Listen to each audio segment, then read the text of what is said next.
Hello, everyone, and welcome to another Baxter Student at Baxter Program webinar. Presenting for us this time is Marco Briganti, one of our BSAP finalists from Ryerson University.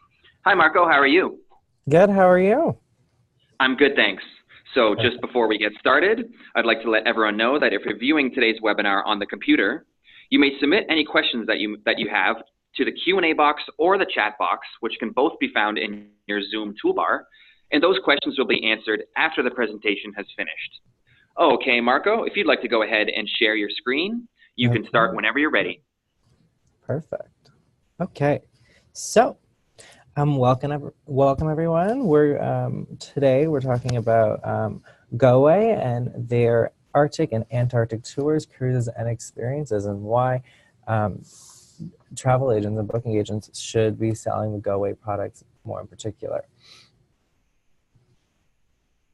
So just a little quick agenda of what we're going to be covering today. We're going to start with Goway and a little bit about their history as travel experts. And then we're going to be talking more specifically about Arctic and Antarctic regions as your next travel destination. We're going to talk about a little bit what the actual tourists are doing currently and where the market is in these regions. And then we're going to end off wrapping it up back with Goway and why travel agents should be selling the Goway products to these regions. So a little bit of a quick history rundown. Goway started back in 1970 with the current president and CEO, Bruce Hodge, and the Hodge family starting their business for fun holidays for the under 30s experience. They started with overland travel experiences through Africa and Asia, mini bus tours through North America, and coach tours through South America. Going into the 1980s, they opened the first North American travel company office in Down Under, Australia, and they represented all the leading tour operators in Australia, New Zealand, Fiji, Tahiti, and the Cook Islands.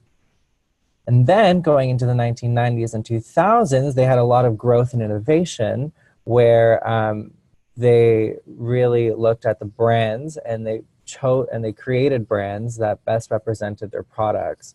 And then moving forward, they are looking to develop new destinations with new travel ideas. And then today, if we're looking at Goway, we see that they have started their own magazine called the Globetrotters by Goway. And this is a great way to market their products globally and to have their clients engaged. And then they also have 10 standalone brands to date, which is amazing. They represent all of the regions that they work in. And then what I put together here was a little recipe for success that I noticed from Goway. It includes being family rooted, and how they remain with the Hodge family and with Bruce Hodge as their current leader. And then they're industry leaders for North America. They're North America's leading travel providers with exceptional experiences for all their clients. They have a global presence with offices in Toronto, Vancouver, LA, Sydney, and Manila. They have over 300 travel experts on staff. They provide quality service, commitments to their customers, and they have loyal employees as well. And then with all that, they have a diverse portfolio, having trips for fully independent travel, escorted, and audience travel services. And this is their model that I when I was reading through their website, this is kind of what I put together, wrapping their whole business perspective as a company. They first have their quality staff, which provide a commitment to satisfying their clients. And then I have this 1.5 region where they take the feedback from the tours and they use it to improve their product, embrace change, and innovate, which is such an important aspect in today's business world and providing exceptional service.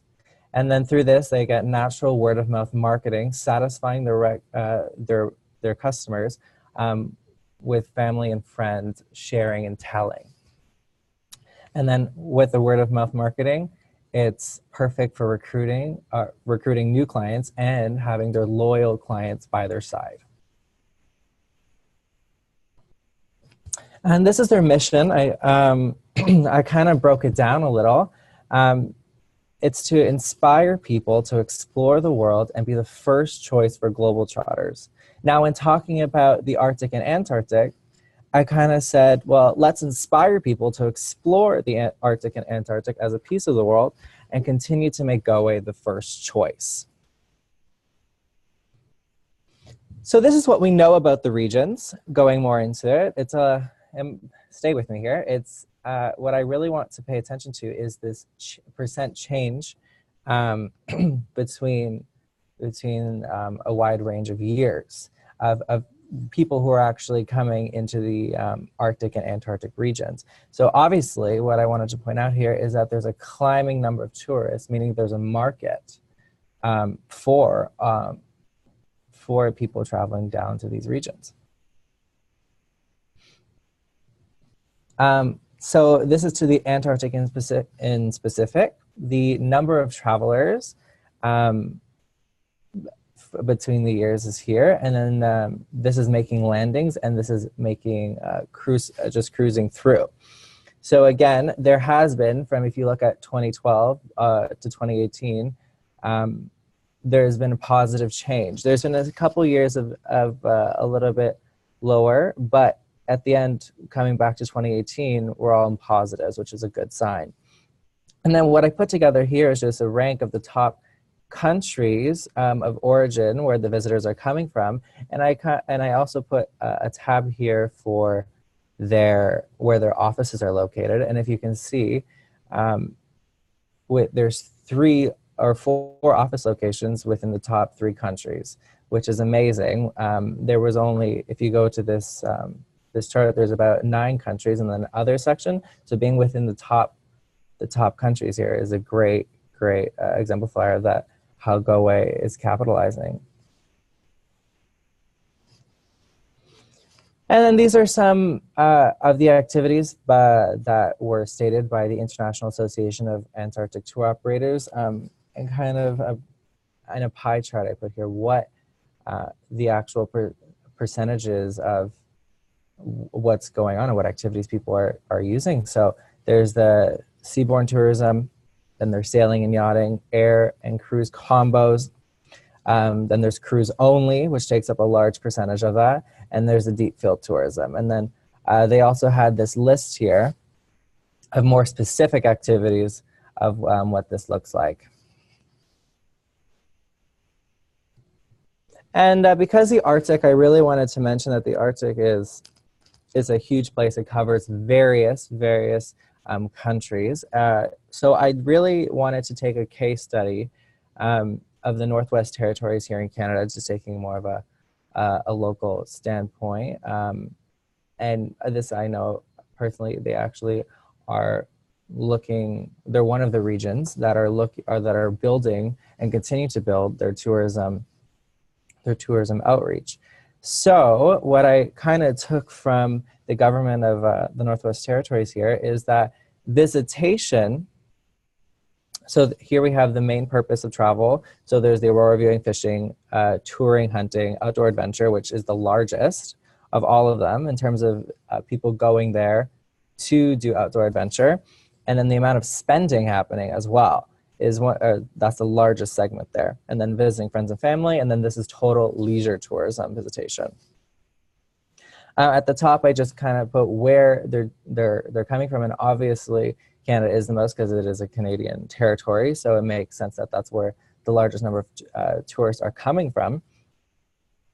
But this is a really good exemplifier of, in the last 5 years, how there's been humongous change in spending, of how the visitors are spending their money. And now this is a graphic I took for the cruise industry in particular. It might be a little bit outdated, but it was from a research study that has kind of how what I see from it is there's humongous amounts of tourists going into the Arctic for cruises, especially in Alaska. Alaska obviously has the infrastructure for it, and they take a large tourist tax up in the state from the tourists coming in. So it makes sense that they can build that infrastructure to have this amount of people. And then in Greenland, a country where they're really trying to build their tourist industry, but it's a little bit harder, somewhere where they have capitalized is this cruise industry. And if you can see from the total amount of tourists up here, there is such a large number of cruises. And without that cruise segment, it would really not make sense, or they would really lose out on a lot of opportunity there. So this type of tourism is really crucial for their industry, and they continue to expand on having cruises in the region. And then putting it all together, what we know from the Arctic and Antarctic regions is that people are looking for a cruise, a tour, or a combination of the two. And they're looking to spend money, be provided a once-in-a-lifetime experience, and satisfy their craving for an adventure. And Goway kind of checks all of these, I felt, when going through their product list. I did a little bit of a breakdown of their offerings, their catalog, if you call it. And I put that each of them are an experience based on your personal interest and what you're looking for in your experience. And then tours is more of an on-land kind of, you're making the mark on the region, and the cruises is you're saying on the cruise, you're not really docking. So it really goes full circle to say that they offer everything that people are looking for. Now this, I did a little bit comparison in terms of, duration of trips, and then in comparison to the rest of the world and the days and prices. With the Arctic and Antarctic regions, they have, booking agents have an opportunity to have a higher commission when you're selling the Arctic and Antarctic experiences. They are also the perfect opportunity for add-on and building your own packages. Once again, having a large sale means more commission for the travel agents. And then with Goway, you're also expected to have loyal and new customers, but the customers are guaranteed because they've been around so long. The word of mouth has really traveled and has really spoken, and people, the customer segment has really stuck with them throughout the years.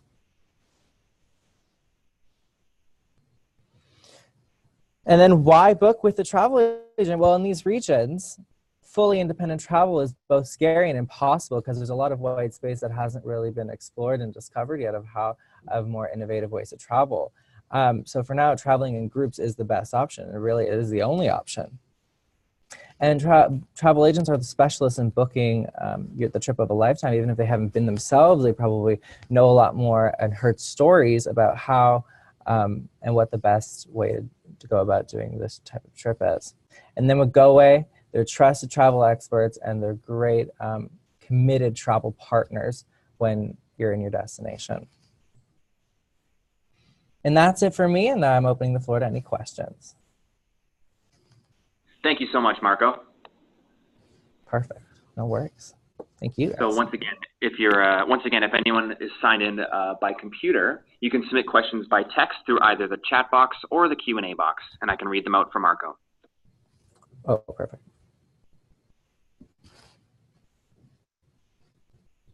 Hi, Marco. It's Ian Stalker.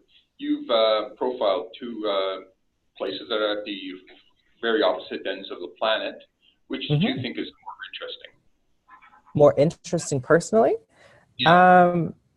For me, I'm a travel bug myself, so I think I would love to visit, because I'm a Canadian, I would love to see what's up north. And so yeah, I think I would see the Arctic because it's a lot more heritage. It brings a lot more to what I really want to see and what I really want to experience and explore my Canadian roots kind of thing. Great, But the thanks. Antarctic is also an option in the later future, probably. No question about that. Thank you. No worries. And Marco, what would you say was the biggest challenge you faced when preparing for this webinar presentation? Preparing for this webinar presentation, I really, you know, I took a lot of different perspectives coming into this. I said, well, we can talk about it this way or we can talk about it this way. But in school, you know, I learn a lot. We actually have been talking, this has been a hot topic for the past couple years. So I really wanted to showcase, you know, how important these regions are to people, and they don't really, you really don't know what to experience when going to these regions. When I was researching specifically for this project, I was like, well, I didn't actually know that you can do like so much. So especially in the Antarctic. I haven't done as much research in the Antarctic as the Arctic. So it was just a lot of discovery for me, I would say. Great, thank you. No worries.